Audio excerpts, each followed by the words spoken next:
Oi, meu nome é Ana Beatriz Finch do Amaral, eu sou estudante de Engenharia da Computação no IFMT e esse projeto foi desenvolvido para a disciplina de microcontroladores no período 25/2. Bem, a ideia do meu trabalho foi montar um projeto completo de monitoramento de temperatura usando o microcontrolador ESP32C3 SuperMini, um sensor de temperatura LM35 e integrar isso com uma aplicação web com back-end em Python, usando FastAPI, e o front-end em React, usando a biblioteca Chart.js.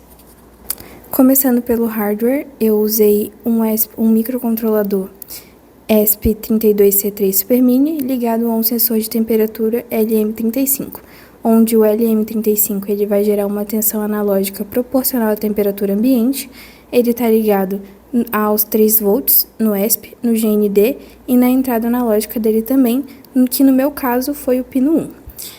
O ESP32 ele usa o ADC, que é o conversor analógico digital, para transformar essa tensão em um valor numérico. Então, depois eu converto esse valor em graus Celsius, usando a relação do LM35, em que tem a cada 10 milivolts por grau. Então, agora um pouco sobre a comunicação, né? Depois que o ESP32 ele calcula a temperatura, ele não vai enviar direto para a página web desenvolvida. Primeiro, ele vai publicar essa leitura utilizando o protocolo MQTT, que é um protocolo bem leve, muito utilizado em IoT. E o MQTT ele funciona no modelo de publicação e assinatura, ou seja, o meu ESP32 ele é um publisher. O meu notebook ele vai rodar o broker Mosquito, que vai receber essas mensagens do tópico, e o meu back-end em Python ele é um subscriber que assina no mesmo tópico publicado pelo ESP32. Então, vamos lá.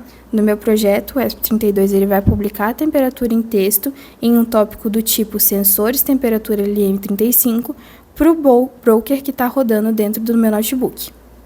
Agora, sobre o back-end, ele foi feito em Python. Eu utilizei a biblioteca Parro MQTT para assinar o mesmo tópico MQTT que o ESP32 publica. Então, os sensores temperatura LM35. Então, toda vez que o ESP32 manda uma temperatura, o back-end ele vai receber essa mensagem, ele vai guardar os dados em memória e organizar em uma estrutura de lista. Ele vai fazer todo esse tratamento bem aqui, onde pega o tópico do MQTT, e ele vai dividir em cima disso, utilizando o FastAPI, que é um framework web em Python, para expor esses dados através de uma API RESTful, ou uma API HTTP. E nessa API eu criei esses 2 endpoints principais, que foi o getData, ou seja, ele vai retornar uma lista com os pontos de tempo e temperatura, e o getLatest, que é onde retorna a última leitura realizada. Então, essa é a API que permite para o front-end acessar os dados de temperatura em tempo real, sem precisar falar com o MQTT diretamente. Agora, sobre o front-end, para a camada de aplicação eu utilizei React, que foi criado com o Vite para facilitar. No React eu vou usar um set involve dentro de um useEffect para chamar essa API do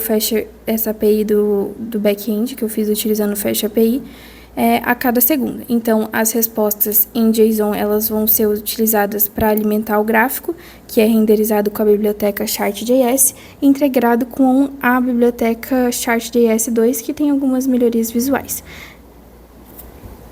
Então, o resultado é um dashboard web em tema claro, com esse gráfico de linha vermelho, que mostra a evolução da temperatura ao longo do tempo.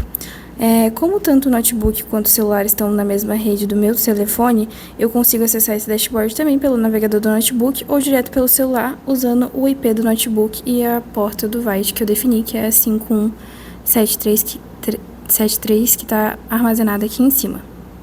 Então, resumindo o fluxo, eu tenho meu ESP32C3 SuperMini, que vai ler o sensor LM35 via ADC. Ele vai publicar a temperatura via MQTT para o broker Mosquito no notebook. O back-end em Python com o FastAPI, ele vai receber essas mensagens com o MQTT e vai expor para uma API RESTful, uma API REST. E o front-end em React e Chart.js, ele vai consumir essa API e vai exibir esse gráfico em tempo real. Então, aqui antes era o meu ar-condicionado desligado, e agora que eu desliguei, que eu liguei, na verdade, né, coloquei numa temperatura menor, ele está mostrando essa diferença de temperatura no ambiente. Então, de 30 graus, eu já vim para 28 ligando o ar-condicionado.